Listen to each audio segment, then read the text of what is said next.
Hello, welcome to Storytime at Lucas Primary School. I'm Miss Richardson and today I'm reading to you one of my favourite stories, Wombat Stew.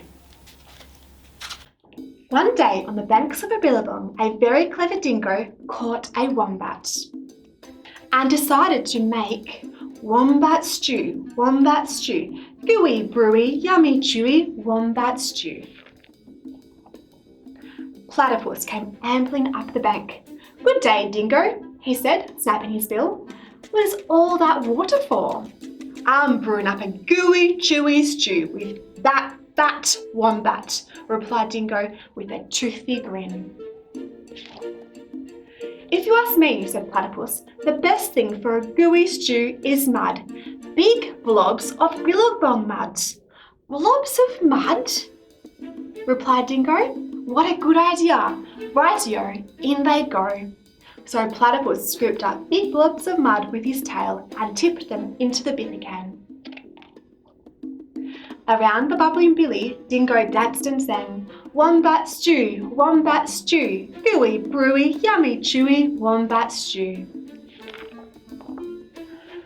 Waltzing out of the shade of the ironbarks came Emu. She arched her graceful neck over the brew. "Oh, no, Dingo," she fluttered. "What have we here?" "Gooey, chewy wombat stew," boasted Dingo. "If only they were a little bit more chewy," she sighed. "But don't worry, a few feathers will set it right." "Feathers?" Dingo smiled. "That would be chewy." "Rightio, in they go." So into the gooey brew, Emu dropped her finest feathers. Around and around the bubbling billy, Dingo danced and sang, wombat stew, crunchy munchy for my lunchy wombat stew." Old Blue Tongue the lizard came sliding off his sun-soaked stone. "Silly Dingo," he hissed, "there are no flies in this stew. Can't be wombat stew without crunchy flies in it." And he stuck out his bright blue tongue. "There's a lot to be said for flies," agreed Dingo, rubbing his paw together. "Rightio, in they go." So Lizard snapped 100 flies from the air with his long tongue and flicked them into the gooey, crunchy stew. Around and around the bubbling billy, Dingo danced and sang, wombat stew, crunchy munchy for my lunchy wombat stew." The dingo's looking very happy with himself right now. I'm not sure about these other animals here. Up through the red dust popped Echidna. "Wait a bit, not so fast," he bristled, shaking off the red dust from his quills. "Now I've been listening to all this advice, and take it from me, for a munchy stew, you need slugs and bugs and creepy crawlies." "Not sure if I want slugs and bugs in my stew." Dingo wagged his tail. I should have thought of that. Rightio, in they go." So Echidna dug up all sorts of creepy crawlies and dropped them into the gooey, chewy, crunchy stew. The very clever Dingo stirred and stirred, all the while singing, wombat stew, hot and spicy, oh so nicey, wombat stew."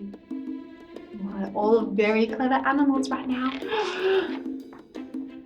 Just then the sleepy-eyed koala climbed down the scribbly gum tree. "Look here," he yawned. "Any bush cook knows you can't make a spicy stew without gum nuts." "Leave it to a koala to think of gum nuts," Dingo laughed and licked his whiskers. "Rightio, in they go." And into the gooey, chewy, crunchy, munchy stew, Koala shook lots and lots of gum nuts. "Aha!" cried Dingo. "Now my stew is missing only one thing." "What's that?" asked the animals. "That fat wombat." "Wait! Stop! Hang on, Dingo! You can't put in the wombat yet." "Why not?" "You haven't tasted it." "Rightio, I'll taste it." And that very clever Dingo bent over the billy and took a great big slurp of stew. Ah, I'm poisoned, he howled. You've all tricked me. And he dashed away, deep into the bush, never again to sing. Wombat stew, gooey, brewy, yummy, chewy, yum, wombat stew. Boys and girls, I hope you've really enjoyed listening to one of my favourite stories. I can't wait to read with you in the classroom very soon. Bye.